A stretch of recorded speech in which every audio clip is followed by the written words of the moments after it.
طيب دلوقتي هنتعرف على غسالة الهوفر 7 كيلو 1100 لفة.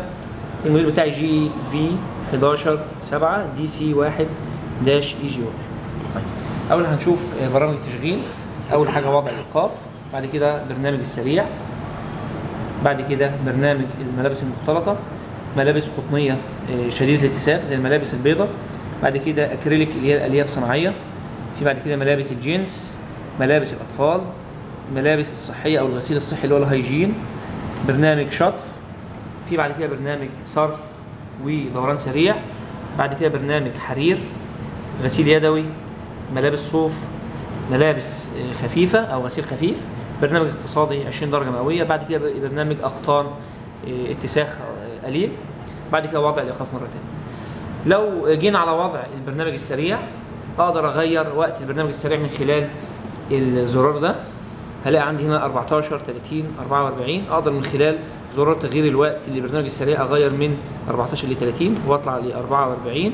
ممكن ارجع تاني ل 14. طبعا مع التغيير بلاقي الوقت على الشاشه بيتغير معايا، يعني لما اغير كده 30 تيجي 30، 44 تيجي 44، ارجع تاني تيجي معايا. تمام. هنا ده زرار التشغيل وايقاف مؤقت. هنا هلاقي زي ما قلنا اول مره ده تغيير وقت البرنامج السريع بس، ما بيغيرش وقت برنامج تاني. هنا تغيير درجه الحراره، اقدر اغير درجه الحراره من خلال الزرار ده. لو انا مثلا ظابط على وضع اللي هو القطن شديد الاتساخ ممكن انقص لحد 20 او الغي تبقى كده خالص 0 درجه مئويه، او ارجع تاني ل 90 درجه مئويه وهكذا اغير درجه الحراره. بعد كده في تغيير سرعه العصر، ممكن اقلل لحد 0 لفه في الدقيقه، ده بالنسبه للدوران السريع، او ارجع تاني لاعلى حاجه. بعد كده في برنامج مانع الكرمشه، ممكن اضغط عليه. طبعا لو انطفى معايا معناه ان هو مش اكتف في البرنامج ده. طبعا لو انا غيرت مثلا برنامج تاني وضغطت ضغطه على مانع الكرمشه هيتنشط معايا، ده معناه انه هيشتغل في البرنامج بتاعي. في اللي هو الغسله التمهيديه، ده بيغسل لي غسله تمهيديه. طبعا مع تشغيله بيبدا الوقت يتغير معايا من ساعتين ودقيقه لساعتين و10 دقائق، دي فتره الغسله التمهيديه اللي هي قبل الغسله الرئيسيه.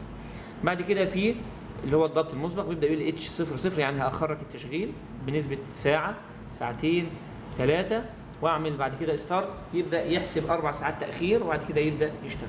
عاوز الغي اي ضبط انا عملته هعمل على وضع الايقاف وارجع افتح اي برنامج مره ثانيه. دي طبعا الشاشه بيظهر عليها الوقت البرنامج واكواد الاعطال. ده الحموله بتاعتي 7 كيلو، وده البرنامج او ده اللي هو الموديل بتاعي، والموديل بتاع الغساله كاندي 7 كيلو، كاندي 7 كيلو. شكرا.